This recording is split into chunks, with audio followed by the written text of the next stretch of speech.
Hello, this is Simon Jeffrey. Hi, I'm Edward Frizzell. This is David Bass. Let's get this commentary underway, shall we? That bit at the start is brand new because it has been remastered.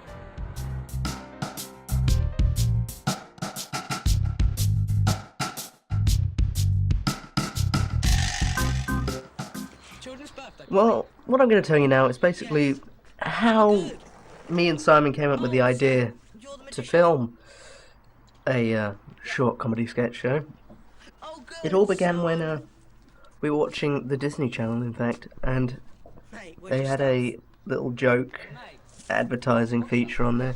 We decided, you know what, most of our films are quite serious and we never do anything fun. So we thought, why don't we do a comedy sketch show?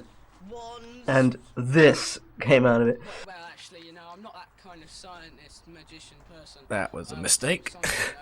Come on, I'll show you. And there's no time to redo things like this. You're very peculiar.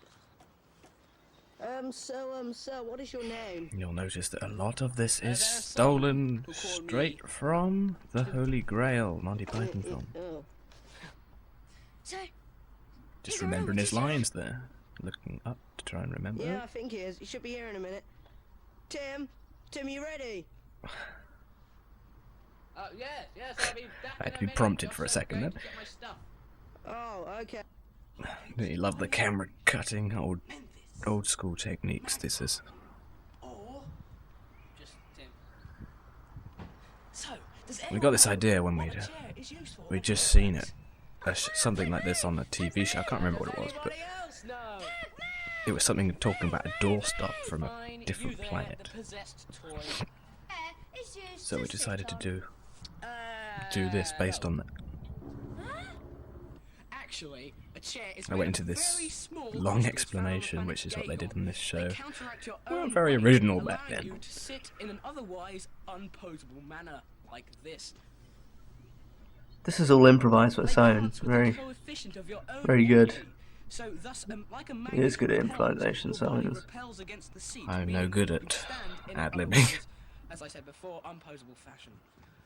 There you go. That's Robert. Fairly young back then, but, you know, Hey, does this always happen to me? Edward looks Is it younger my than habit, or he is it does just my now, taste? obviously. I haven't changed that much, I Oi, don't think. mate, Yeah, I do mate. say like "oi mate" talking to you, about Sonny. Are you 4 alright? times then, yeah. Fine. Hence the Yes, name of the sit show. right. Okay.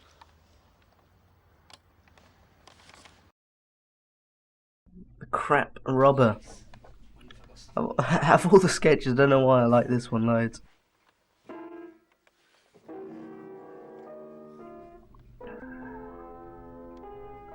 Five hours later. Oh dear. Robert that just comes in and then tries to steal, like, a TV, but then tries to escape. One question I must ask while the scene is going on is that why would a robber break in and then try and break out again without stealing anything, you know? It's beyond me. We didn't really think things through, because you don't have to pick a lock from the inside. You could just open it and walk out. Probably the worst robber ever, hence the name Crap Robber. Hey, what are you doing? It's my house. And if you're trying to pick that Hey, look at little young Edward there. He's always been a lot better at this improv than me. Well, mate. He'll just go on for ages and... Yeah, I need that. I'm the window cleaner. Yeah, see, that's the extent of my acting abilities. We've already got a window cleaning. This is Ed doubling up. Wait a second. I thought this was very clever at the time.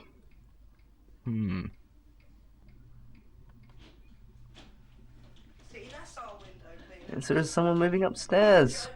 Our creaky floorboards shown off again. Never mind. Well, he said to me. Never mind. But we're out next Thursday, you know. So if you want to pop by then. This guy actually wants him to rob it, Yeah. which is odd. I'll be off then. I'll see you then. Look, I'll be off. mate, that's my remote, mate. I'm not sure here, but I think it was filmed before Christmas. Yeah, son. I was supposed to say, yeah, sucks, doesn't it? But the camera cut it off, so then it just said sun it. And this is yet another gag from a Monty Python thing, where he keeps coming. He's shouting Bingo Boy. That was what passed for Russian back then. And what I've got in my hand is a cooker lighter. Rather fancy one, but it's a gas lighter.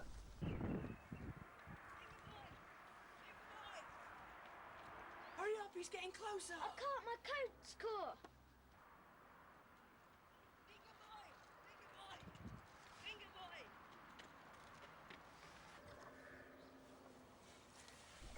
Good. My coat's on side. I think Robert might have been going for a kind of Beckham Mohican or something. The scene here was a long day's shoot, just because Robert couldn't say his lines properly. But he got them in the end. First, This is takeoff of like Pop Idol, just not done very well. Fred. Evening, Fred. Second name, please. Cursed. Obvious reference to Fred Durst, though. What's your app? I thought, oh, we've got a red cap. That makes him Fred Durst. Yeah, just get on with it. I've got a lot of people today, you know. And the fact that the song that he chooses is The demo. a song by Get on with it. My old. Limp Bizkit. Here goes. How embarrassing. It's quite heavy. That is the joke. The fact that he is just bleeping out the words to a song. He was always better. Yep. You get the funny guy, and then you get the other guy who you need to say some lines. And that was me. So I like it a lot. So I just had to sit filming this, wishing I could be funny. I realised how much in this scene Fred Durst acts like David Brent of The Office, and this was like filmed before I'd even seen The Office, and then I started getting references to the guy, which, although he is very funny, I was kind of annoyed by, you know. Poor guy. Yeah, I think this was me next. yeah, off you go. Coming in a dressing gown, is it? There I am. I've been running a bit late, So this guy here, whose name is my name is Busy B, that's a takeoff of Busy D from Sum 41. And yet another Sum 41 song. And I performed or tried to perform the dance that they do in the music video. Unsuccessfully, see? I think I actually could do it. I don't know if Simon could actually do it, or whether he's putting it on then. That was Ed's stunt elbow, I think, holding up that dressing gown in front of the camera. Yeah, you don't like me, and I know why it is. It's because I'm in my night clothes, innit? You're being discriminative. Nice against me accent, because Simon. I'm wearing a dressing gown and dancing. Now, I don't want to be a vindictive man, but you just drive me to this. No! Oh, that was considered a very Go on, go. smooth effect. Didn't want to do that, but you drove me to it, alright? Yeah. Nice cut. Right, lads, let's get the party going. Here goes Mr. Jones. Right, what's your name? No Jonesy. reference at all to I don't know. the teacher, Mr. Jones, at our school. Like, start None at all. Yeah, I brought my own CD cassette. I gave it to you in the post, right? Alright, yeah. Right, okay. He plays a What was that? drum track CD, Here's that a, track. It's pretty good. instructional CD for people learning the drums. Action as well. Now the gag in this one is that he is simply mouthing the words to the CD, and I'm not even mouthing them well. No, that is my old room there. Actually, I've changed it since. I'm actually in there now. Yeah. It does look very, very different now, and I'm glad because it looks awful. Mate, what are you doing? Right, mate, go back to Wales. Take your act with it, mate. Mate, that's terrible. Wait, don't you think that's a bit harsh? Get out of the room, please. Oh! Oh, my knee's gone the shape of a hexagon. Yes, hexagon. Oh, in the stomach scratching, that was all a reference to, no one. Not at all a reference to, anyone from our school. My name is Billy Joe, and I'd like to play Billy the Joe. song, which I like to Good riddance. Not so much a reference as just the name of the singer from Green Day.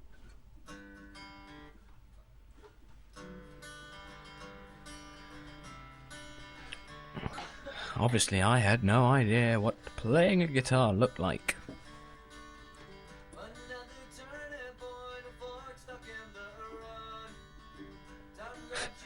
Now, this is both the least funny and most long-running shot of this sketch. That was a failed attempt at a gag. I think I got it from Hot Shots, the film, where she's singing and drinks a drink and carries on. Didn't work though because I'm not a funny man.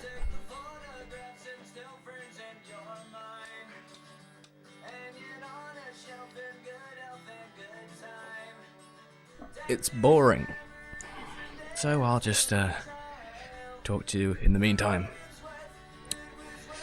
You know, the other day I met this man called Cyril, and he said, "You'd like a peanut?" And I said, "How much are you charging?" And he said, "Nothing, just take one." So I did. There you go, that's my story. I hope that kept you interested during this boring sketch.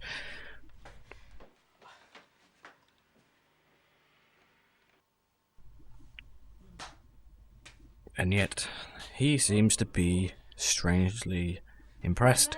Mate, you're in the band. The Scientist Magician Act 2. I'm back. I promised I wouldn't be. Yeah, I actually used a tripod this time. You'll notice that it looks surprisingly better. Think of a trick.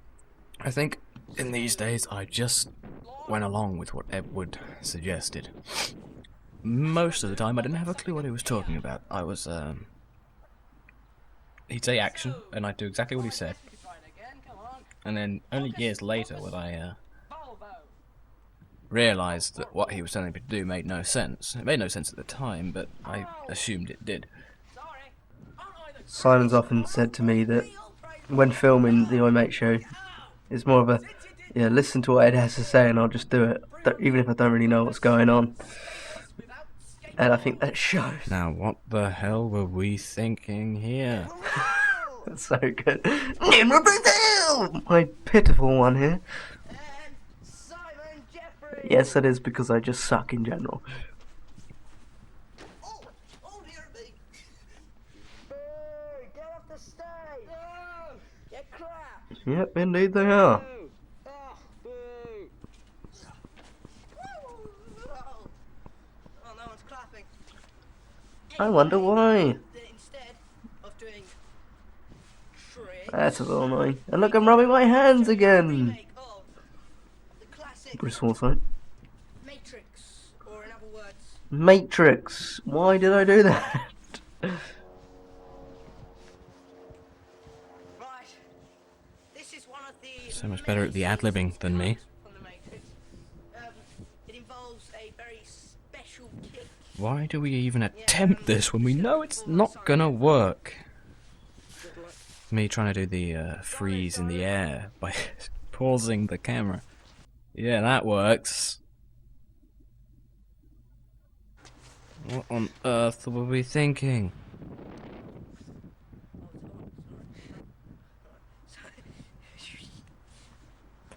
See, It's the Ed, scene that I was in. ever the funny person. Yeah, I was. I was just thinking of yesterday. Get on with it. That's something outside. I'm really not a funny guy. I'll just put the tape on. Yeah. That's all it is. That's a build up to that. Somebody help me! Somebody help me. And he also good at football. What? Sorry. What? Good at everything, I suppose. Excellent, wasn't it? See, I'm wearing an England top there.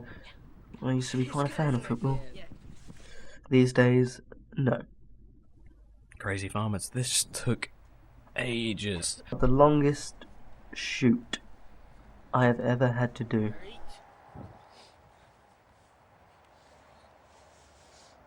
What basically happened was, this is the scene, the first scene I was seen in the Oi Mate show. I came round one day, had some beans, which Edward's mum kindly cooked for us, and then I came out and we discussed this idea about two crazy farmers talking about general day-to-day life, really, and I held the camera for this, which I'm quite proud about. It wobbles a bit occasionally. It was my first go, obviously, so should be allowed a little bit of mercy. So basically, it's just a Monty Python kind of sketch, and here's my first appearance, James. You can see Edward laughing a bit there, because I look a bit of a wally. There's the spit that falls from Simon as well. And oh, there he is, in all his glory. And oh dear, wearing Edward's dad's coat. That is the general idea. Great episode tonight, just stay tuned. What a gimp. Hello and welcome to another episode of This was one of the occasions where it was like, I just did exactly what Ed told me and never stopped for a minute to think that what I was doing didn't make any sense. So I'm presenting it, and I was Fred Kirst doing a crossover sketch, and I performed one of Limp Bizkit's songs. I actually did perform it, however in this video it is removed, and it is removed from all versions, apart from the version that I have, which no one will see. He was so embarrassed about it, and I don't blame him actually, because it sucked.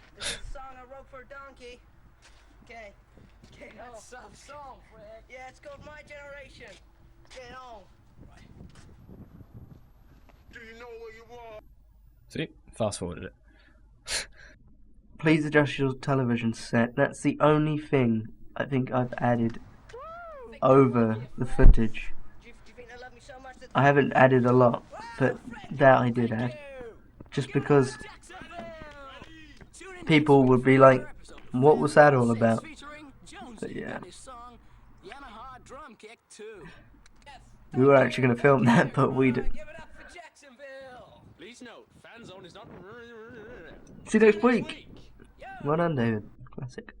That's not right. I'm sorry, mate. I don't want to see that. Just go out and. This is possibly the most pathetic Get out. attempt. Get out. We just completely ran out of ideas. You can tell that when I come in wearing a stretched stuffed shirt and a zipped off trouser leg on my head. 5 on the radio.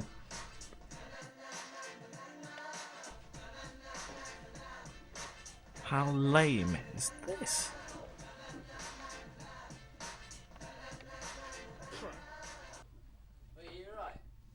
Utter crap. George That Posh Guy. Now this was the real debut for David Bass. He opens the drawer and then obviously this loud character comes in with a brace, even though he's supposed to be about 84.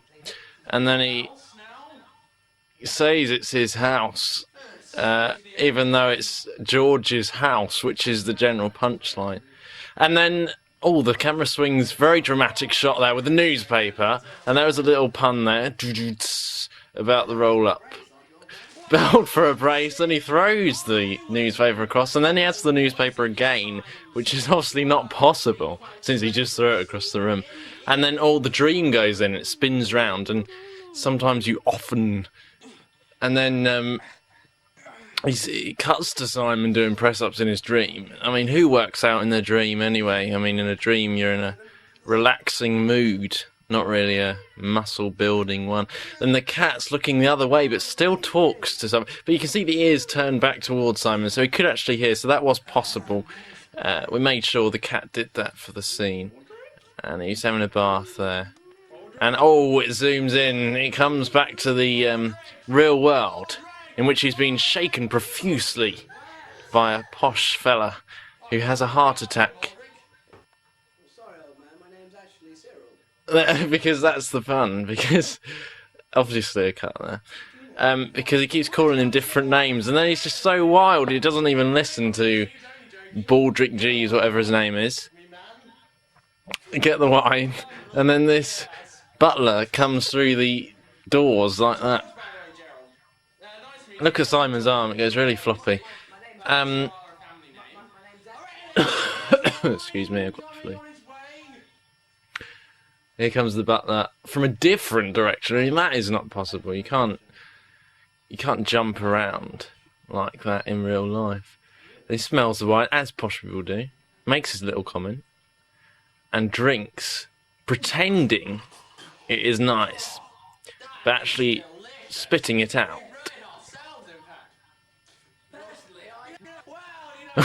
Wow, now that was a pun for many years in the school community. It was actually a mistake. Introduces himself at pointless times. He starts to explain about how he was in the army, even though he probably wasn't. Dave Bass probably got one of the best talents for ad-libbing that I'd come across. Look at me there, I'm just crap in this scene. He said, George. There you go, dead. Yeah? I think he's dead. Really? Coliseum, and with me is... Okay, you gotta ask a question. Why do Act 2 of possibly the worst sketch in this piece of crap? Meanwhile, enjoy this commercial. Mate, it's live. You don't get commercials. What was that? It's live. You're supposed to be wearing a headset. Yeah, I left you in my dressing room. Anyway, sorry. So, Pete, where are you from? I'm from Eastbourne, Brett. Brett. Daniel improvised most of this, which I'm quite surprised about. Would have. DJ in an upcoming band. Is that true? That was my idea, the Endangered Walruses. So hard because my friends keep playing tricks on you all the time. Right. In fact, my friend should be coming right now. Oh, there he is. Daniel and his high-pitched voice. What an idiot. There's a door there, Pete. Hi. I'm sure Daniel does regret that now quite a lot. We'll bring you another episode next week. Then we've got Jonesy. Remember. See you next week. GoldenEye. Golden Glass Eye, obviously a rip-off. And James Lord playing a guard again, which he does in Agents of Destruction. Only this time unmasked. Actually, GoldenEye was a good game. Epic. Talking of epics, watched Die Hard 3 the other day. Good old Simple Simon. High pitch, then to low pitch. That was a new digital editing technique. Band Idol Act 3. I think this is the last sketch of the show. Hi, what's your name? My name's Pete. DJ Limp Bizkit. And this is my album. This I is sent possibly I believe you got it already. running out of ideas, more I so. did this all myself. So just having Daniel Anything they're good. dancing to a song. Get on with it, please. I stuck these stickers on. He's surprisingly good at this. Those words Ad-libbing. on myself. I'm very, very fond of these pictures in the inside, you see. You see them? Yeah. Could you just please... Because get on I'm, with it, please? I've got a lot I can't do it. Okay, this is the song. I may be better now than I was, but I never could. To get it like this, you see. Ed couldn't resist coming Put back the CD in the thing as soon as I found Fred Kirst. it. And then I pressed that button and that button. He's just describing how he got the track to play. That button. Then I pressed a digitally out audio out. Well, there's me as Fred Kirst again, my last appearance ever as Fred Kirst. This plastic thing. Excuse me. I pressed every button on there and it came out like this. You do know that it's just standard CD player. No, it's not. I'm sorry, I'm just gonna have to... Mind you, if you're actually listening to this, you need to get out more. Either that or you actually are enjoying this, in other words, yeah. You're a loser if you are. So, yeah. Well, that's the end. Thank God for that. Yes, this was Simon Jeffrey. Oh, top cast. Nice. What on earth was that all about? That's correct, we don't have the right to use them. Written by. Don't fall for thinking that it was actually written. Made up on the day by Edward and Simon, more like. Well, that's the end. Thank you for listening.